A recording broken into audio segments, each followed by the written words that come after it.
everyone, my name is Eula, and today we're gonna read the 117 story treehouse, starting at chapter 2, Can story, and we're gonna start reading from this Can chapter, and we're gonna end the reading at chapter 3. And now, already for read this book with a lot of stories. Now here we go. And first we should read 117 Story Treehouse, starting at Can. If you're like most of our readers, you're probably wondering how come it's always me who tells the story and never Terry. Yeah, says Terry, I wondered that too. How come I ever get to tell the story? Because I'm the narrator, I say, and you are the illustrator, that's why. I can narrate too, you know, says Terry. You can't, I say. Yes, I can. No, you can't, I say. Yes, I can, says Terry. Can't. Can.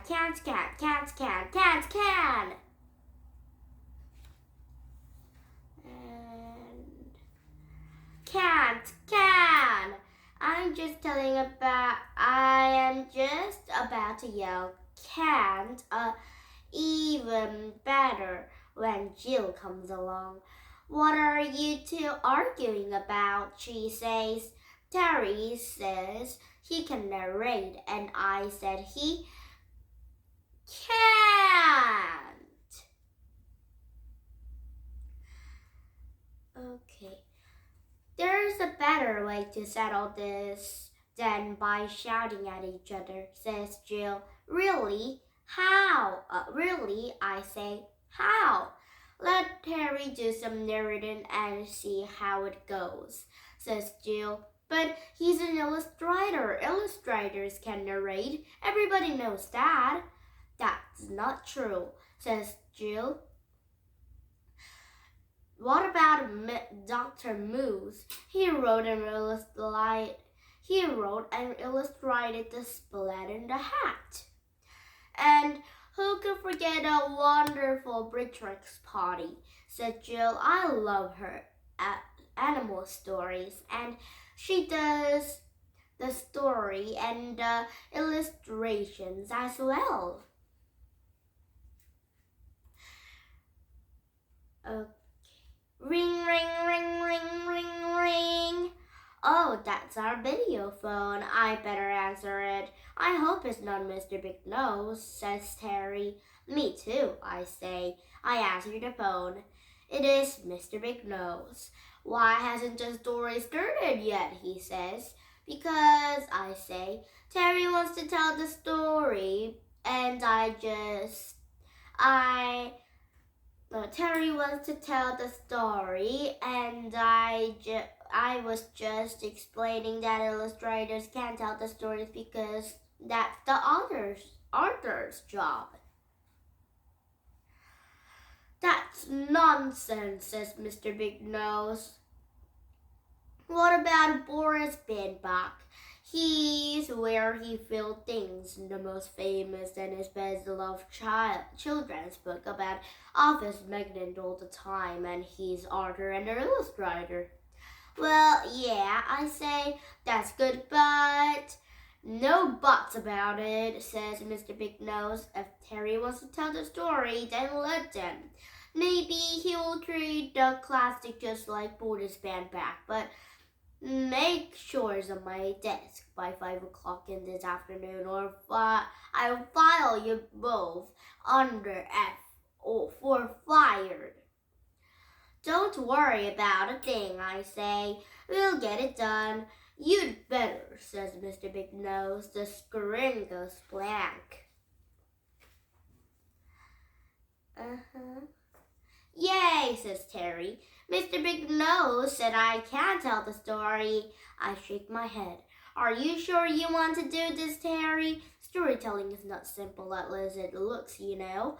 You can get into quite a lot of trouble actually. If you do anything wrong, the story police will arrest you, put into you in prison. What for? Says Terry. For crimes against storytelling, I say. I don't believe you, says Terry. That's no such as a story police. There is so, says I say. And if you do anything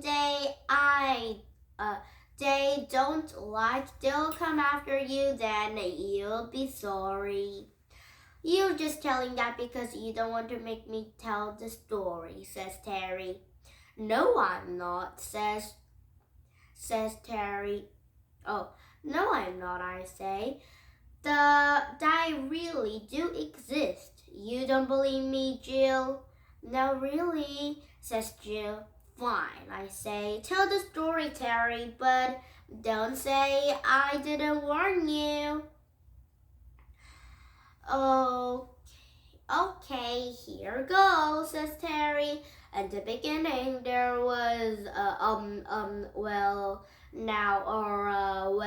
it's like this. You see, yeah, I mean, let's say, right, well, now it's, now, you see, yeah, right. Okay, here it goes. Will you excuse me for a moment, readers? I'll be back. What's going on, Terry? Says Jill. Why is the story stopped? Don't you mean, why hasn't it started? I say. Well, that's the thing, says Terry. I'm not sure how to start. Can you help me, Andy? You should try starting Once Upon a Time, I say. That's good for beginners. Thanks, says Terry. You're really pal. You are a pally pal. A really pally welly. Alright, just getting on with it, I say. The readers are getting impatient. And it's the end of the second chapter. And the story hasn't even begun. Relax, Andy, says Terry. I'll get started right away. Now we have read to this story. Now tomorrow we're gonna get a new stories, but I want to read this. Terry's Dump Dot story. So maybe I should get the new stories, or I'm gonna read this book too, because I want to read this Terry's Dump Dot story for tomorrow. And now, do you have fun? Today's story is about the illustrator Terry's first writing day. So Terry wanted to be the author just for one day because he wants to write some books too. But Terry is writing the first book, so he needs the Andy's help. So now Terry have write some Terry's Dump Dot story, so maybe we should read that for tomorrow. And now, please subscribe my YouTube, and bye everyone!